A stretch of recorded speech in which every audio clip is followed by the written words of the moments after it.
Eh bien salut tout le monde, donc aujourd'hui on se retrouve pour une nouvelle vidéo, donc un tutoriel pour vous expliquer comment trouver une reine fourmi et bien débuter dans l'élevage.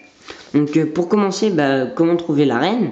Donc pour les Lasius, il faut attendre le début juillet, comme les Tetratorium. Après une journée bien chaude, les mâles et les femelles vont vouloir s'envoler. Et donc ça s'appelle le vol nuptial. Ils vont s'accoupler. Donc le mâle va mourir après l'accouplement. La reine va vivre. Elle va tomber au sol. Elle va manger ses ailes. Et elle va essayer de se trouver un petit coin tranquille. Donc c'est à ce moment-là que vous devez la capturer. Donc vous pouvez la trouver sur la route, dans votre jardin, enfin un peu partout.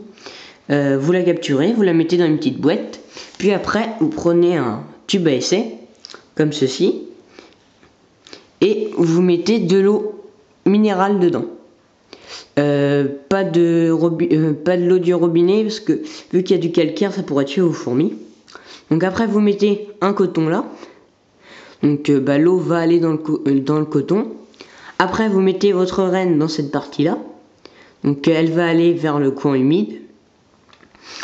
Puis vous refermez avec un autre bout de coton. Donc la reine au début sera seule. Puis après elle va commencer à pondre. Et au bout, un petit peu plus d'un mois, elle aura ses premières ouvrières. Donc après vous retirez le bout de coton. Vous prenez un petit tuyau comme ceci. Vous le mettez là-dedans. Bon là, vu qu'il est plus petit, vous pouvez prendre votre bout de coton et vous le transpercer avec. Et comme ça, vos fourmis passeront dans le tube et vous le reliez avec une autre petite boîte qui sera l'air de chasse. Donc comme ça, ils iront chercher leur nourriture. Donc vous prenez des liquides sucrés, des petits insectes morts. Donc 2 jours au congélateur pour les petits insectes. Après ils ramèneront l'insecte dans le tube et puis nourriront les larves et puis la reine.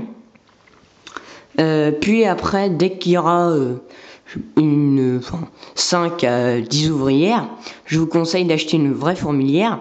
Donc vous faites pareil, prenez votre bout de coton là, vous transpercez avec le tube. Voilà.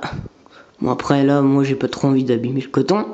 Donc après vous le reliez à la fourmilière que vous avez achetée. Et les fourmis passeront encore dans le tube et iront dans la fourmilière. Pour les faire déménager, vous prenez une lampe assez chaude, vous éclairez le tube, donc ils vont être asséchés, et l'autre vous le mettez dans le noir. Donc ils iront de préférence dans l'autre nid, donc ils déménageront beaucoup plus vite. Voilà, donc j'espère que vous avez bien aimé cette vidéo. Abonnez-vous, likez et puis laissez un petit commentaire. Allez, bye bye tout le monde.